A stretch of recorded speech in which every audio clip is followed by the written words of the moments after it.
rivoyat qilgan hadis Rasululloh sollallohu alayhi vasallam rahmat qiladi. Abu Hurayra roziyallohu anhu aytadi, Rasulullohning masjidiga, Rasulullohning huzuriga kirdim va Rasulullohni o'tirgan holda namoz o'qiyotganligini ko'rdim. Va aytdimki, Rasululloh, sizga nima bo'ldi? Nimaga namoz o'tirib o'qiyapsiz? Biror bir kasallik yetdimi dedi. Shunda Rasululloh sollallohu alayhi vasallam aytdiki, qolal ju ya Abu Hurayra. Ochlikdan, holim yo'qligidan o'tirib namoz o'qiyapman. Ya'ni ochlik, faqirlik shu darajadaki, ozgina ovqatni inson yeydigan bo'lsa, umurtqasi tikka bo'lishiga kifoya qiladi. Lekin Rasulullohning uyida mana shu narsani yo'qligidan Rasululloh sollallohu alayhi vasallam o'tirib namoz o'qiyapti. Shunda Abu Hurayra roziyallohu anhu yig'ladi. U zot sallallohu alayhi vasallam Abu Hurayraga qarab turib, "Ey Abu Hurayra, yig'lamang" dedi. Chunki qiyomat kunini shiddatli hisobi, buni azobi dunyoda och bo'lib va mana shu ochligidan Allohdan savob umid qilgan bandalarga bu shiddat yaqin bo'lmaydi dedi. Inson dunyoda yetishmovchiligiga, faqirlikka, kasallikka Alloh tomonidan berilgan, o'ziga yoqmaydigan shunday bir holatga rozi bo'lsa va bundan Allohdan savob umid qiladigan bo'lsa, qiyomat kunini og'ir hisob-kitobi bu bandaga xatarli bo'lmaydi dedi Rasululloh sollallohu alayhi vasallam. Fatima roziyallohu anha payg'ambar sollallohu alayhi vasallam oldiga bir burda yoki bir yarimta nonni ko'tarib bordi. Imom Ahmad rivoyati. Rasulullohning huzuriga kirganida payg'ambar alayhisalom bu qizini qo'lidagi narsani ko'rdida, "Ey qizim, bu nima qo'lingizdagi?" dedi. "Otajon" dedi, "non pishirdim" dedi. "Shu nondan sizga bir qismini bermasdan yeyishlikka ko'nglim bo'lmadi" deb berganda payg'ambarimiz olib yeyatib aytdiki, "Qizim, otangizni qorniga 3 kundan beri tushayotgan birinchi narsa mana shu non bo'ldi" dedi. 3 kun Rasulullohning qorni och yurdi, shikoyat qilmadi birovga. Bu payg'ambar alayhisalom va sahobalarning hayotida juda ko'p misollarni keltirishga mumkin bo'ladi. Abu Hurayra roziyallohu anhu mana ahli suffa kishilardan bo'lgan. Ahli suffada kim aytiladi?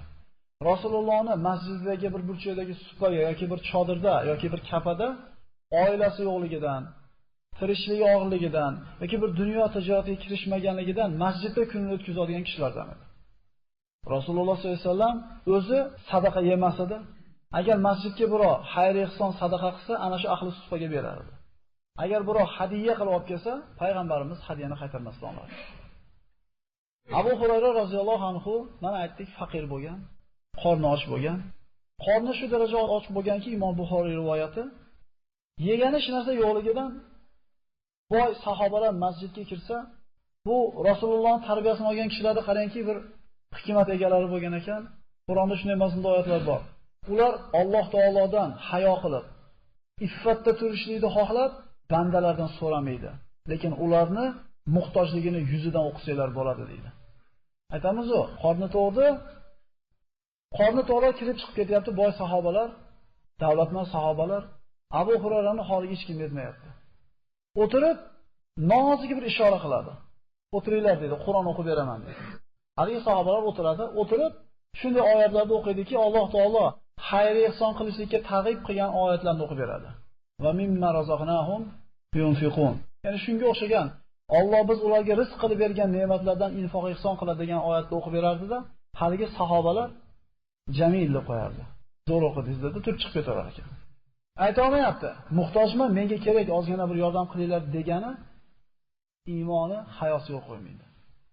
Qanaqa zamonlar bo'lganini ko'ring. Yana bir qancha boshqalari kiradi, haligilarga ham o'tiringlar, Qur'on o'qib beraman deydi. O'qib beradi, ular ham jamil deb chiqib ketaveradi. Shunday o'tirganimni ko'rdida Rasululloh sollallohu alayhi vasallam menga qarab bir tabassum qildida, "Ey Abu Hurayra, yuring" dedi. Orqasidan yetishdi bordi. Eshikning tagiga bordi. Abu Hurayraga ruxsat berildi, kirdi. Kiruvdi, payg'ambar sollallohu alayhi vasallamga hadiya qilib, bir chinida sut olib kelib biroq qo'yib ketgan edi. Yana Abu Hurayra aytayaptiki, "Ana shu sutni menga beradi, xursand bo'ldim" dedi. Hozir sutdan ichaman dedi. Sut oldida ahli suffani chaqiring dedi. Ahli suffa bir 6 yoki 7 ta bo'lgan kishi edi. Abu Hurayraga o'xshagan kambag'al, Abu Hurayraga o'xshagan dunyosi yo'q bo'lgan faqir kishilar. "Ya Rasululloh" dedi, "bir chini sut bo'lsa" dedi, "chaqiring dedi." Endi Allohning Rasulining buyrug'iga osi bo'lishini xohlamadi, chiqdi chaqirib keldi. Hammasi o'tirishdi. Abu Hurayra qo'liga chini olganda, Abu Hurayra oxirida ichadi dedi. Bir chini sut, 8 kishi. Abu Hurayra oxirida turibdi. Vaholanki hozir qorni ochligidan Qur'on oyatlarini o'qib berib, tushuntira olmayapti. Atrofimizga qaraylik-da. O'sha go'sht olmasdan kirib ketayotgan bor uyga. Biz qo'y go'sht olsammi, mol go'sht olsammi deb tanlayotganda, o'sha yarim kilo go'shtga qurib yetmayotgan qo'shnimiz bor, qarindoshimiz bor, qandaydir birodarimiz bor. O'shalarni ko'zi bilan qarab ko'raylik-da hayotga.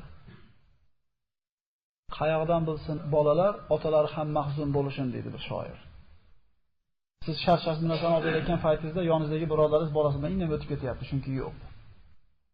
Chinini Abu Hurayra Rasulullohga itoat qildida, ahli suhbatdan bittasiga berdi. Ishdi, to'ydi, tugamadi. Ikkinchisi ishdi, tugamadi, to'ydi. Oxiri Abu Hurayra keldi. Rasululloh sollallohu alayhi vasallam aytdiki: "Ey Abu Hurayra, ikkomiz qoldik-a?" dedi. "Ha, Allohga qasam, Rasululloh ikkimizla qoldik" dedi. "Ikkimizla qoldik" dedi. "Iching" dedi. Ishdi, iching dedi. Ishdi, iching dedi, ishdi. Hatto tirnoqlarimgacha sizib chiqdi dedi. "Ya Rasululloh, ichimga suv o'tadigan bir joy qolmadi" dedi. Rasululloh sollallohu alayhi vasallamni buyrug'iga itoat qiluvdi, bitta o'zi to'ymadi. Ham ahli suhbat to'ydi, o'zi ham qorni to'ydi, Rasulullohning rozi ham qoldi. Nima xulosa olamiz?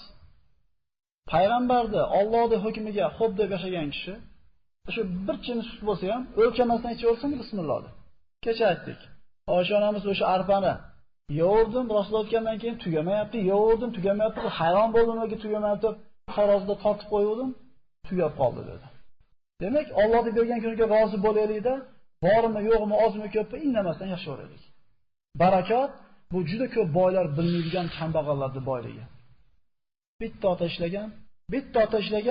ota ishlagan ketmon bilan enalar uyda o'tirgan, qizini ham chiqargan, o'g'lini ham yuragan. Hozir bu ro'zg'or degan aravani ho'kizi bitta bo'lardi. Hozir ikkita qilib qo'ydik. Ayolning huquqini erkakka tenglaymiz deb turib, arabadan tushib, arabaning ustida o'tiradi ayol kishi. Ho'kiz bitta edi. Bu ho'kiz qishda qor kechgan, yozda chang kechgan, aravani so'darardi. Ayol muhtarama, mukarrama bo'lib, yozda salqin, qishda issiq chodirda o'tiradi aravaning ustida. Uyida ya'ni. Keyin huquqini tenglaymiz degan bir zamonlar keldida, huquqini tenglab turib, yondoshga ho'kiz qilib qo'shib qo'ydik. Qo'sh ho'kiz degan so'z paydo bo'ldi bizda. Birodalar, ro'zg'or totadigan ho'kiz bitta bo'ladi. Undan tashqari, o'sha ro'zg'orga keladigan rizq ikkita ho'kiz tortsa ham, bitta ho'kiz tortsa ham o'sha rizq keladi. Faqat bo'lib qo'yadi endi. Onalar, ayollar ko'chaga chiqib ketib qoldi, qizlarni bolalar tarbiyasi bo'ldi va ko'rib turibmiz buni mevasini.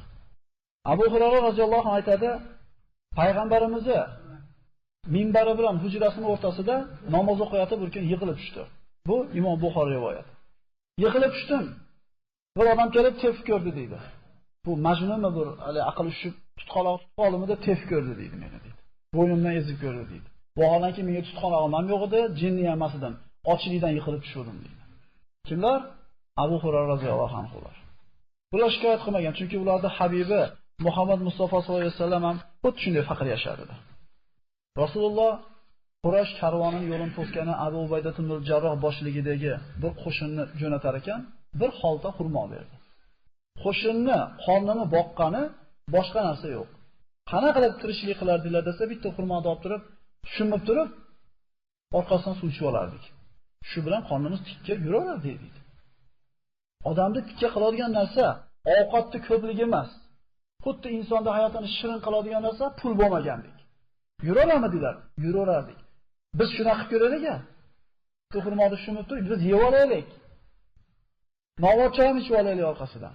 Bizga unaqa tikka bo'larmikin, quvvat bo'larmikin? Ularga nimaga tikka bo'lgan desiz, ular Alloh va Rasulining chizig'idan tashqariga chiqmagan. Ularda ovqat ushamagan, ularda Alloh ushab turgan quvvat. Bizchi, biz ovqatga suyanib qo'yamiz, pulimizga suyanib qo'yamiz. Imom G'azzoliy o'zining Ihyo Ulumuddin kitobida shunday bir so'z keltiradiki, bizni deydi bir qo'shnimiz bor edi deydi. Agar uyida hech narsa qolmasdan kech kirgizishgan bo'lsa, xursand bo'lishardi deydi. Bugun hech narsa qolmabdi uyga, Xudoga shukr, alhamdulillah. Nimaga desa, bugun uyimiz payg'ambarning uyiga o'xshabdi deb xursand bo'lishardi. Agar kechki payt yemoq-ichmoq joyida bo'lsa, xafa bo'lishardi deydi. Nimaga desa, bugun uyimiz Rasululloh uyiga o'xshamadi deydi. Ular payg'ambarimizni fe'li, amaliy sunnatlariga ergashib turib, endi oilasidagi holati payg'ambarimizga o'xshamasa, xafa bo'lishgan ekan. Biz nimaga xursand bo'lib, nimaga xafa bo'lamiz? Innal ghina laysa mukafatan minallohi yu'tihi man ahabba. Va illa kana awla an-nas bi hadha al-hubb al-Mustafa sallallohu alayhi vasallam. Boylik bu Alloh yaxshi ko'rgan bandasiga beradigan mukofot emas. Agar bu Alloh o'zi yaxshi ko'rgan bandasiga beradigan mukofot bo'lganda, payg'ambarimiz birinchi o'rinda haqli edi bu boylikka. Yana qaytaramiz, boylik degani Alloh yaxshi ko'rgan bandasiga bergan mukofot prizmas bu. Agar yaxshi ko'rgan bandasiga albatta boylik beradigan payg'ambarimiz boy bo'lish kerak edi. Boy hayot kechirish kerak edi. Xuddi kambag'allik Alloh yomon ko'rgan bandasiga beradigan jazo bo'lmagandek. Agar Alloh yomon ko'rgan bandasiga kambag'allik degan jazoni beradi degan gapimiz to'g'ri bo'lganda, payg'ambarimiz kambag'al yashash kerak emas edi. O'lchovlarda to'g'ri qo'yaylik. Demak, insonning yaxshi yoki yomon bo'lishligi hayoti, Alloh yaxshi ko'rib yomon ko'rishligi hech qachon pulga bog'liq bo'lgan emas. Chunki boylik yomon desangiz, sahobalarda boylari bo'lgan. Sulaymon alayhisalom podsho bo'lgan. Demak, insonning hayotining yaxshi yomonligi iymonda yoki iymonsiz yashayotganiga qarab belgilanadigan narsa. Imom Alboniy sahih degan hadisda Rasululloh sollallohu alayhi vasallam aytadi: "Iza ra'aytalloha subhanahu va ta'ala yu'til abda min ad-dunya ala ma'asihi ma yuhibbu fa innama huwa istidraj." Thumma qala Rasululloh sollallohu alayhi vasallam qawluhu ta'ala: "Falamma nasu ma dhukkiru bihi fatahna alayhim ababa kulli shay'in hatta idza farihu bima autu akhadnahum baghtatan." An'om surasi 44-oyat. Payg'ambarimiz aytayaptiki, agar Alloh taoloni man qilgan gunohlarni qilayotganiga qaramasdan dunyo oqib kelayotgan bo'lsa bir odamga, Alloh bu yaxshi ko'rgani uchun bermayapti, balki istidroj. Gunohni ko'proq qilsin, azobda qattiqroq olsin deb ko'paytirib qo'yapti xolos. Aytadi-yu, mana deydi, men Xudoga yoqqan joyim bor, namoz o'qimasam ham ketmonim nima bo'lyapti? 3 oy. Sen deydi, mana qachon bu namoz o'qiysan, 1-2 o'maydi deydi. Demak, Xizr nazar qilmasa, eshik bozorga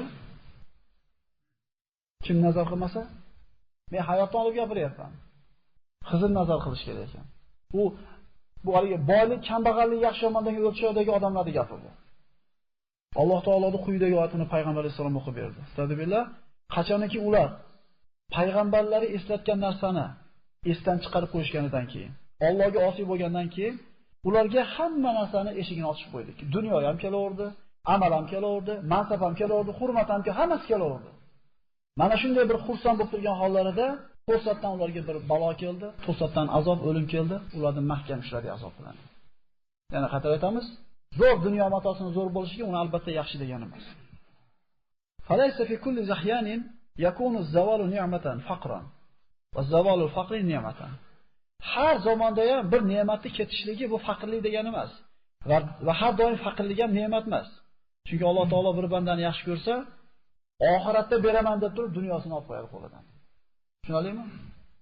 Oxiratda beraman deb turib dunyoda bermay qo'yadi. Lekin inson mana shu narsani yomon narsa deb qabul qiladi. Va xuddi shunga o'xshagandek Alloh taolo oxiratda bermayman degan bo'lsa bir bandaga dunyosini berib qo'yadi. Rasululloh sollallohu alayhi vasallam kunlardan birida chiqdi uydan. Hazrat Umar ko'rdida yig'ladi. "Mayubiki ya Umar, nima yig'layapsiz Umar?" dedi. Rasululloh yotgan bo'rani qamishlari, toshlari biqinlariga botib qolgan edi. Yuzlariga zich chiqib qolgan edi toshlarda. Ko'rib turib aytdiki: "Ya Rasululloh, Qaysar, Kisrolar, Forsni, Rumni amirlari, imperatorlari yumshoq ko'rpa to'shalarda yotganda rahmatan lil alamin bo'lgan siz to'shaydi shunday bir toshni bo'rani ustida yotibsiz" deganda payg'ambarimiz: "Axir ularga dunyo bo'lib, bizga oxirat bo'lishi kifoya qilmaydimi?" dedi. Bu qavmlar mukofotini dunyoda o'zida oladi. Oxiratda ularga hech narsa yo'q dedi. Demak, bugungi suhbatimizga nihoya yetamiz. Alloh taolo ba'zi bir dunyo matosini bermagan bo'lsa, ba'zi bir kamchilikni bergan bo'lsa, salomatchilikda yoki bir qandaydir turmushda nuqson kamchilik bo'layotgan bo'lsa, biz ixtiyorimizdan tashqari. Bilingki, Alloh taolo sizga bergan mehribonligi. Allohning bergan ne'matiga shukr qilishadigan bandalardan qilgan bo'lsin. Assalomu alaykum va rahmatullohi va barakatuh.